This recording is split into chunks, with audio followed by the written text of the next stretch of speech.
Hello dear students, कैसे हैं आप सभी। आशा करता हूं कि आप लोग अच्छे होंगे और आप लोगों की प्रिपरेशन भी अच्छी चल रही होगी।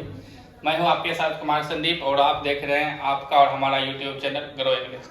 तो चलिए, आज है नवरात्रि का चौथा दिन और हम लोग कर रहे हैं आर्टिकल के तीसरा दिन का क्लास। ठीक है, ये हम लोग का पार्ट 3 है, डे 3 है। सबसे पहले हम लोगों ने नवरात्रि के दूसरे दिन पर इस ऑनलाइन क्लास को स्टार्ट किया था और हमारे साथ आप लोग भी कंटिन्यू हैं, ये देख करके अच्छा लग रहा है और काफ़ी बच्चों का फीडबैक भी अच्छा आ रहा है। ठीक है, तो चलिए करते हैं आज की क्लास को हम लोग स्टार्ट। ये है हम लोग का आर्टिकल का आज का तीसरा क्लास, डे 3। चलिए, अब तक हम लोगों ने क्या पढ़ा है एक बार उसको रिवाइज कर लेते हैं। और रिवाइज इसीलिए जरूरी है ताकि आगे के क्लास को हम लोग अच्छे से समझ पाए। तो अब तक हम लोगों ने ये जाना है कि आर्टिकल होता क्या है। तो मैंने आपको बताया था कि आर्टिकल जो है ये डिटरमाइनर का टाइप है। अब फिर मैंने ये भी आपको बताया था कि देखिए, ये डिटरमाइनर जो होता है ये डायवर्सन की तरह होता है, जो कि ये बताता है कि मेरे आगे में नाउन आ रही है। ठीक है, तो आर्टिकल का डेफिनेशन ये था कि article is the type of determiner that comes to indicate a noun is coming in the sentence. Article is the types of determiner that comes to indicate a noun is coming in the sentence. That means article जो है एक प्रकार का determiner है जो कि किसी sentence में इसीलिए आता है कि ये आकर के ये बताता है कि मेरे आगे में नाउन आ रही है। फिर हम लोगों ने ये बात किया था कि इस आर्टिकल के दो टाइप होते हैं, एक था आपका इंडेफिनिट आर्टिकल और दूसरा था आपका डेफिनिट आर्टिकल। इस इंडेफिनिट के अंतर्गत हम लोग ए और एन के बारे में जानते हैं और इस डेफिनिट आर्टिकल के बारे में दी के बारे में जानते हैं। मैंने पिछले वीडियो में भी आप लोगों को बताया था कि इस आर्टिकल के लिए कम से कम हमें 5 क्लास की नीड होगी और यह हम लोगों का तीसरा दिन है। आज हम लोग ए और एन का यूज को कम्प्लीटली पढ़ लेंगे और बचा हुआ जो दी है इसके कॉन्सेप्ट को, इसके यूज को हम लोग 2 और आगे वीडियो में पढ़ेंगे। तो चलिए, यहाँ तक हम लोगों ने जाना था और मैंने कुछ आपको ट्रिक्स भी बताए थे। सॉरी, ट्रिक्स नहीं, वो आपका कॉन्सेप्ट था, कंडीशन था। 6 कंडीशन मैंने आपको बताया था। कंडीशन क्या क्या था कि जब किसी सेंटेंस में आपके पास नाउन रहेगा। दूसरा कंडीशन था जब किसी सेंटेंस में आपके पास केवल एडजेक्टिव हो। और तीसरा जो कंडीशन था उसमें यह था कि जब आपके पास एडजेक्टिव के साथ में कोई नाउन हो। और चौथा कंडीशन था कि किसी सेंटेंस में केवल आपके पास एडवर्ब हो। और पांचवा था कि किसी सेंटेंस में एडवर्ब के साथ एडजेक्टिव भी हो। और सबसे लास्ट छठा कंडीशन था कि किसी सेंटेंस में आपके पास एडवर्ब हो, एडजेक्टिव भी हो और नाउन भी हो। तो मैंने शुरू में ही आपको बताया था कि आर्टिकल का यूज हम लोग वही करते हैं जहां पर हमारे पास क्या हो, नाउन हो। तो इस पहले कंडीशन में मेरे पास नाउन है, इसलिए हम लोग यहाँ पे ए या एन का यूज कर सकते हैं, ये हमारा सही सेंटेंस होगा। लेकिन दूसरे कंडीशन में क्या है कि केवल एडजेक्टिव है, यहाँ पे यदि हम लोग ए या एन का यूज करते हैं तो ये गलत हो जाता है। तीसरे सेंटेंस में क्या है, तीसरे में कंडीशन में है कि एडजेक्टिव के साथ नाउन, और चूंकि आर्टिकल को लगाने के लिए नाउन का जरूरत है और हमारे पास दिया हुआ है, इस समय हम लोग ए या एन का यूज करेंगे तो ये सही होगा। और चलिए, चौथा कंडीशन क्या है कि आपके पास केवल एडवर्ब है तो ए या एन नहीं लगा सकते हैं क्योंकि हमारे पास नाउन भी नहीं है, तो यहाँ भी ए एन लगाएंगे तो गलत हो जाएगा। चलिए, छठा लास्ट कंडीशन क्या था कि एडवर्ब है, एडजेक्टिव है और साथ में नाउन भी आया है। तो इस समय भी हम लोग नाउन का यूज, सॉरी, ए या एन का यूज करते हैं तो मेरा सही होता है। क्यों सही होता है? क्योंकि इस समय हमारे पास नाउन दी हुई रहती है और ज्यों ही हमको नाउन दिखेगा तो उसके आगे हम लोग ए या एन का यूज कर सकते हैं। लेकिन मैंने आपको कंडीशन क्या बताया था कि ये नाउन जो होना चाहिए वो सिंगुलर काउंटेबल फॉर्म में होना चाहिए। यदि सिंगुलर काउंटेबल फॉर्म में नहीं होगा तो हम लोग उसमें ए या एन का यूज नहीं करते हैं। दूसरा मैंने आपको बताया था कि यदि किसी सेंटेंस में आपको अनकाउंटेबल नाउन दिखेगा तो उस समय आप लोग ए या एन का यूज नहीं करेंगे, क्योंकि अनकाउंटेबल नाउन वाले सेंटेंस के साथ ए और एन का यूज नहीं किया जाता। फिर आगे जो रूल था वो था कि अगर किसी सेंटेंस में आपको प्रॉपर नाउन दिखता है तो उसमें हम लोग ए या एन का यूज नहीं करते हैं। लेकिन अगर इसी प्रॉपर नाउन से हम लोग किसी की तुलना करते हैं तो उस समय हम लोग ए या एन का यूज करते हैं, जैसा कि मैंने आपको एग्जांपल में भी बताया था। तो चलिए फिर से एक एग्जांपल्स को देख लेते हैं। जैसे लिखा रहेगा, मोहन इज डैश हिटलर। इस समय यदि हम लोग ए या एन का यूज करेंगे हिटलर के पहले तो ये मेरा गलत हो जाएगा, सॉरी। और दूसरा जो है आपका कंडीशन है यहीं पे लिखा हुआ रहेगा Mohan is dash real Hitler. मैंने आपको बताया था प्रॉपर नाउन वाला में कंडीशन होता है कि अगर कोई प्रॉपर नाउन दिया हुआ रहेगा, अगर उसमें आप लोग जो है ए या एन का यूज करते हैं तो वो गलत होता है। लेकिन यदि उसी प्रॉपर नाउन से किसी और की तुलना करते हैं, जैसे यहाँ पे मोहन की तुलना हिटलर से की जा रही है, तो यदि यहाँ पे हम लोग ए का यूज करेंगे तो ये हमारा सही होगा। तो चलिए आगे का रोल हम लोग जानते हैं। आगे का रोल जो है अब आप लोगों का है रोल नंबर 6 और आज का क्लास का यह पहला रोल होने वाला है। तो चलिए एक और रोल जो छूट गई थी उसको भी हम लोग देख लेते हैं। मैंने आपको बताया था कि किसी भी जगह के नाम से पहले, चाहे वह जगह छोटा हो या बड़ा हो, उसके पहले हम लोग ए या एन का यूज नहीं करेंगे। जैसे डैश ए या एन लिखा हुआ रहेगा आपके पास इंडिया, ये एक जगह का नाम है तो इस समय हम लोग ए या एन का यूज नहीं करेंगे। लेकिन किसी शब्द से आपको उस जगह से रिलेशन दिखे, जैसे लिखा हुआ है इंडियन, तो इस समय रिलेशन दिख रहा है कि एक व्यक्ति है जो कि इंडिया में रह रहा है, तो इंडियन के आगे हम लोग ए या एन का यूज कर सकते हैं। तो ये हम लोग का कंडीशन था और कुछ रूल्स भी थे। तो चलिए आगे हम लोग आज देखते हैं। चलिए लिखा हुआ कुछ एक्सक्लामेशन मार्क्स, जो इस सेंटेंस में आपको एक्सक्लामेशन मार्क्स दिखेगा, सॉरी एक्सक्लामेशन सेंटेंस दिखेगा, और वो एक्सक्लामेशन सेंटेंस यदि व्हाट से स्टार्ट होगा तो उसमें हम लोग ए या एन का यूज करते हैं। जैसे लिखा हुआ रहेगा आपका what dash beautiful girl, what a unique picture. ठीक, तो देखिए इस समय दोनों जो सेंटेंस है ये व्हाट से स्टार्ट हुआ है, और रूल क्या कहता है कि कोई भी एक्सक्लामेटरी सेंटेंस हो और वो व्हाट से स्टार्ट हो तो उसमें उसके आगे हम लोग ए या एन का यूज करते हैं। तो इस समय देखिए यहाँ पे ब्यूटीफुल लिखा हुआ है और ये यूनिक लिखा हुआ है, लेकिन इसके आगे में जो लिखा हुआ गर्ल या पिक्चर ये नाउन है, तो इस समय इस रूल से भी यहाँ पे हम लोग ए या एन का यूज करेंगे तो सही होगा। और दूसरा रूल इसलिए भी जरूरी है क्योंकि कोई भी सेंटेंस एक्सक्लामेटरी सेंटेंस होगा और जब वो व्हाट से स्टार्ट होता है तो अक्सर हम लोग ए या एन का यूज करते हैं, तो ऊपर वाले में और नीचे वाले में दोनों में ए ही लगेगा। अब कुछ बच्चे सोच रहे हो कि सर ये वोवेल से स्टार्ट हो रहा है और यहाँ पे ए का यूज किया जा रहा है, यहाँ तो एन का यूज करना चाहिए था।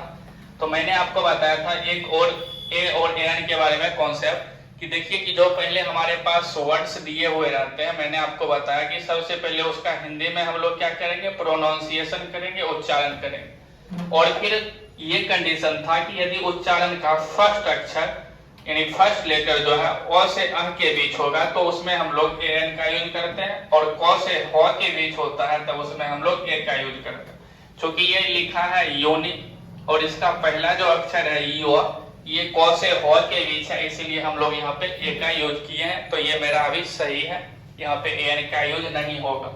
अगर कहीं भी अगर आप वॉवेल को देख करके ए या एन का यूज कर रहे हैं या कॉन्सोनेंट को देख करके ए या एन का यूज कर रहे हैं तो उस समय आप गलत हो जाएंगे।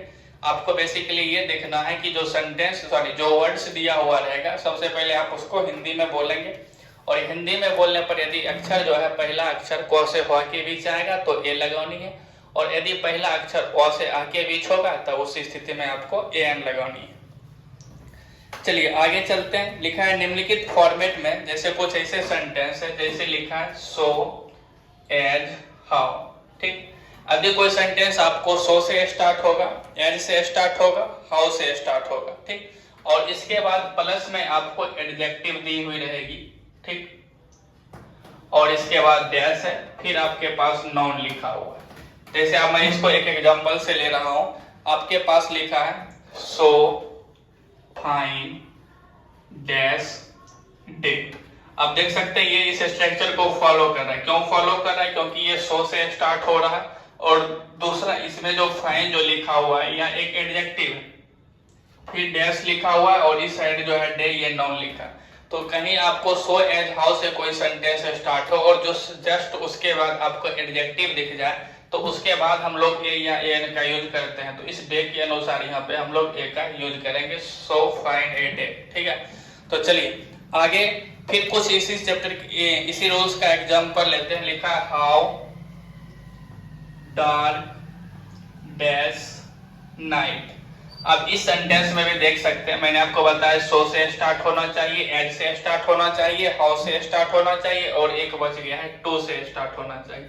तो चलिए ये भी सेंटेंस हाउ से स्टार्ट हो रहा है, और इसके जस्ट बाद जो है यहाँ पे हम लोगों को एडजेक्टिव दिख रही है, और लास्ट में क्या है कि फिल इन द ब्लैंक्स है, और उसके बाद फिर आपको नाउन दिया हुआ है नाइट। तो इस स्थिति में हम लोग ए को ए या एन का यूज करना है। तो ये भैया नाइट लिखा हुआ, इसका पहला अक्षर क से ह के बीच है, इसलिए आप यहाँ पे ए का यूज करिएगा। तो चलिए ये हम लोगों का रोल था कि जो सेंटेंस टू से स्टार्ट होता है, सो से स्टार्ट होता है, एज से स्टार्ट होता है, हाउ से स्टार्ट होता है, और यदि इसके बाद एडजेक्टिव हो, फिर यहाँ पे खाली स्थान हो या खाली जगह, और उसके बाद आपके पास नॉन हो, तो उस स्थिति में हम लोग नाउन के पहले ए या एन का यूज करते हैं। चलिए आगे के रूल को हम लोग पढ़ते हैं। ये हम लोगों का तीसरा क्लास है, 2 और क्लास इस चैप्टर का बचा हुआ है, उसके बाद इस चैप्टर को खत्म कर दिया जाएगा। चलिए आगे लिखा हुआ है कि कहीं आपको कुछ मटेरियल सुनो, जैसे आपको दिखेगा ब्रेड, कॉफी, कुछ और सेंटेंस में बहुत सारे ऐसे सेंटेंस है जहाँ पे मटेरियल नॉन के साथ हम लोग डायरेक्टली जो है किसी आर्टिकल का यूज नहीं करते हैं, लेकिन उसी में आपको इनडायरेक्टली लिखा हुआ रहेगा, तो उसमें हम लोग आर्टिकल का यूज करते हैं। जैसे मेरे पास लिखा हुआ I like to drink dash water. अब देखिए इस समय मेरे पास डायरेक्ट वाटर या एक मटेरियल नॉन है, और शुरू में भी मैंने आपको बताया था कि मटेरियल या अनकाउंटेबल नॉन के साथ वहां पे हम लोगों को ए या एन का यूज नहीं करना। तो इस स्थिति में हम लोग यहाँ पे ए या एन का यूज करते हैं तो सेंटेंस गलत होता है। लेकिन इसी में अगर सेंटेंस चेंज करके इनडायरेक्टली लिखा हुआ है I like to drink dash glass of water, ऊपर वाले सेंटेंस में मतलब हुआ कि मैं जो है पानी को पीना पसंद करता हूँ, लेकिन नीचे वाले सेंटेंस में लिखा है मैं 1 गिलास पानी को पीना पसंद करता हूँ।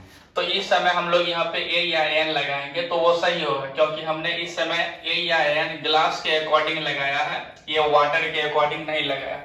जैसे लिखा रहेगा आई ईट डैश ब्रेड, क्योंकि ब्रेड या एक मटेरियल नॉन है, इसलिए इसके आगे हम लोग ए या एन का यूज करते हैं तो गलत होता है।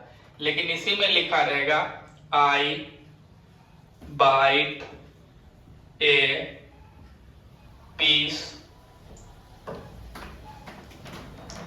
ऑफ ब्रेड, ठीक है। इसमें लिखा है I bite piece of bread. अब इस समय देखते हैं डायरेक्ट लिखा हुआ था हमारे पास ब्रेड, तो उस समय ए या एन का यूज किया तो सेंटेंस गलत हुआ। लेकिन इस समय क्या लिखा हुआ कि इनडायरेक्ट, इसके साथ कुछ और शब्द जुड़े हुए हैं। क्या जुड़ा हुआ है? Piece of. तो इस समय हम लोग ए या एन का यूज करते हैं तो ये सही हो जाता है।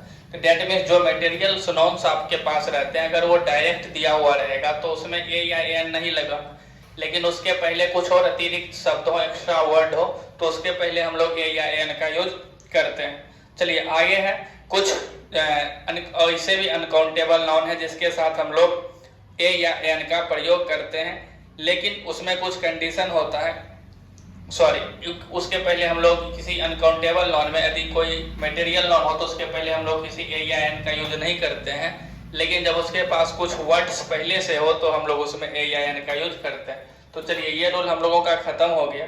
चलिए आगे का रूल है कि अगर विथ या विदाउट के बाद कोई सिंगुलर काउंटेबल नाउन हो तो उसके साथ हम लोग ए या एन का यूज करते हैं।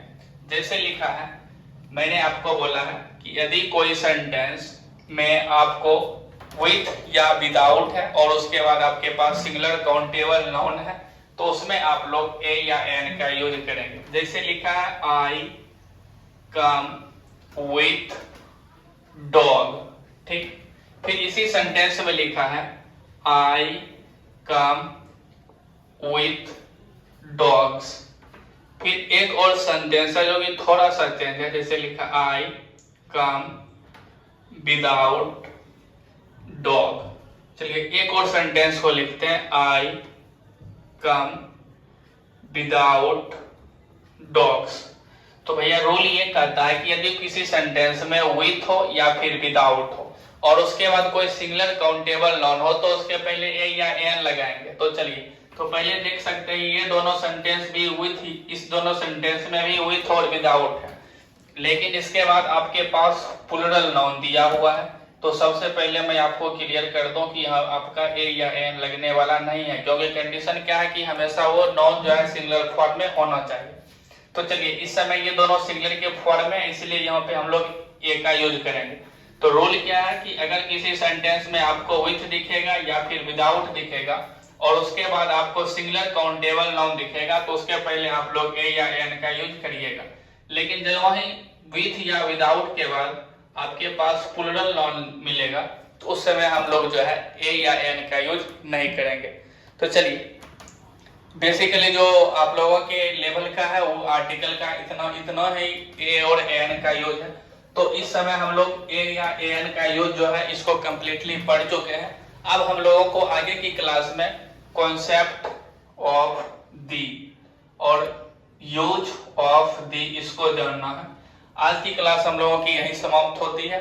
आज का क्लास थोड़ा सा छोटा है, लेक्चर छोटा रहा। आगे के क्लास में हम लोग जानेंगे कॉन्सेप्ट ऑफ दी और यूज ऑफ दी के बारे में। आई होप कि आप लोगों को हमारा वीडियो पसंद होगा। तो चलिए, हम लोग मिलते हैं नेक्स्ट वीडियो में। थैंक यू, आपका दिन शुभ हो।